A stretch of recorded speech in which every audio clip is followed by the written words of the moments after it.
ধরা যাক রবীন্দ্রনাথ বেঁচে আছেন, অসুখ বিসুখ নেই, শয্যাশায়ী নন, দিব্যি লিখছেন, গাইছেন, ভাবছেন, ভ্রমণ করছেন। বেঁচে থাকলে আমার চিঠির জবাব দিতেন তিনি।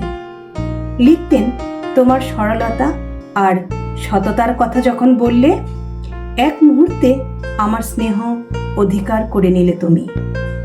যদি চিঠি লিখতে দেরি হয়, লিখতে যদি নাও পারি, তাতেই বা এমন কি দুঃখ? তোমাকে যখন স্নেহ করি, তখন চিঠির চেয়েও আমার মন তোমার ঢের বেশি কাছে আছে। অনেকদিন না লিখলে বলতেন, ছোট হোক মন্দ হোক একটা করে চিঠি আমায় রোজ লেখো না কেন বলো।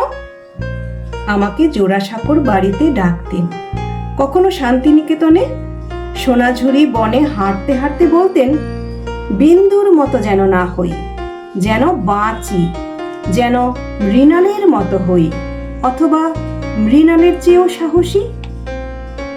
আমার দুঃখগুলো প্রেম কাঁটায় তুলে ফেলার মতো আমার মন থেকে একটি একটি করে তুলে ফেলতেন। শিলং পাহাড়ে বেড়াতে গিয়ে 26-এর যুবক হয়ে উঠতেন, শেষের কবিতার অমিত হয়ে উঠতেন।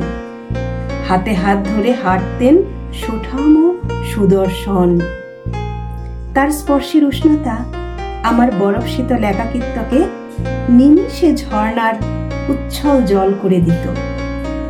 গোটা বাংলা থেকে আমার আজীবন নির্বাসন, আমার গৃহবন্ধিত্ব, আমার পায়ে পায়ে নিষেধাজ্ঞা, আমার মাথার মূল্য, পায়ের নিচে মাটি না থাকা, শুধু সমতা চেয়েছি বলে, শুধু সভ্য সুস্থ সমাজ চেয়েছি বলে, শুধু লিখেছি বলে, কবিতা বা গল্প প্রবন্ধ লিখেছি বলে। রবীন্দ্রনাথ যদি বেঁচে থাকতেন, আমি নিশ্চিত দেখে প্রাণ বড় কাঁদত তার।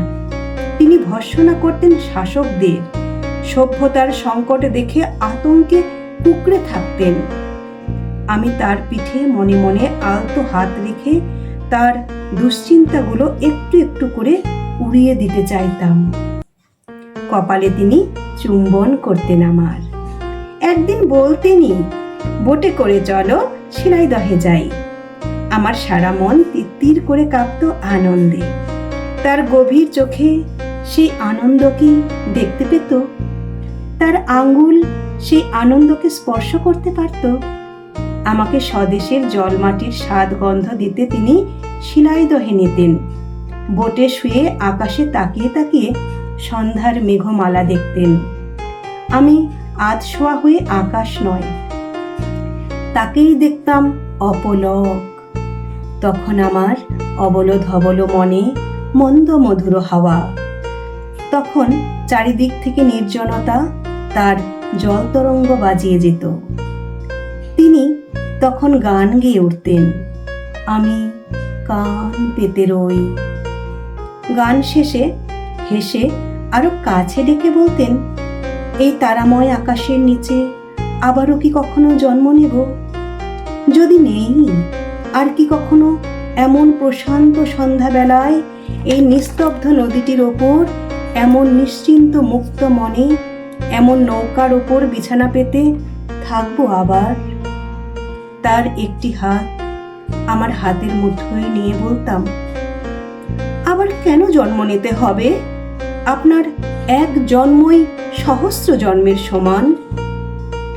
সারা রাত পূর্ণিমার জলে স্নান করে কবি গা মোছেন আমার আঁচলে। অস্ফুট কণ্ঠে ভোর রাতে বলেন, শিলাইদহে আমি কেন আসি জানো?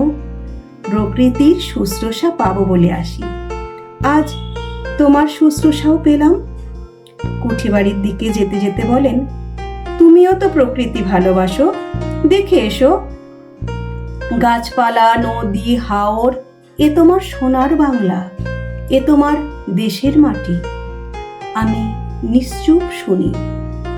আমার কাঁধে তার ডান হাত। কোনো ভয় নেই, আমার আশীর্বাদ তোমার সঙ্গে আছে। আমি তবুও নিরুত্তর। কুঠিবাড়িতে পৌঁছে বলেন, তৈরি হয়ে নাও, সকালের গাড়িতে আমি তোমাকে উঠিয়ে দেব। তবুও আমি নত মুখে দাঁড়িয়ে থাকি। বলি, আমি তো যাব না কোথাও। কেন? ব্রহ্মপুত্রে সাঁতার কাটবে না? দেখবে না তোমার ঘর বাড়ি, তোমার উঠোন, উঠোনের ঘাসের ওপর একটি শিশির বিন্দু? তার আর দরকার হবে না। কেন হবে না? রবীন্দ্রনাথ বিস্ময়ে থমকে দাঁড়ান। আমি বলি, ভাষাটিই আমার দেশ, ভাষাটিই আমার সেই অপরূপ শিশির বিন্দু। আপনার গান কবিতাই, আপনার সুর আর শব্দগুচ্ছই আমার দেশ। আপনি, আপনার স্নেহই আমার নিরাপদ স্বদেশ। পদ্মার জলে আমি ব্রহ্মপুত্র দেখে নিয়েছি। ঈশ্বর বলে কোথাও কিছু নেই, ঈশ্বরে বিশ্বাস নেই আমার। তারপরও যদি নিভৃতে কেউ থাকেন কোথাও, যদি কেউ থাকে আমার হৃদয়ে ঈশ্বরের মতো কেউ, সে রবীন্দ্রনাথ। রবীন্দ্রনাথ রবীন্দ্রনাথ যদি বেঁচে থাকতেন, তিনি আমাকে বুকে জড়িয়ে বলতেন, শুধুই কি স্নেহ করি তোমাকে, ভালোবাসি সে তুমি জানো। হ্যাঁ বা না বলার দরকার হতো না, তিনি জানতেন যে আমি জানি, তিনি জানতেন যে আমি জানি। নমস্কার।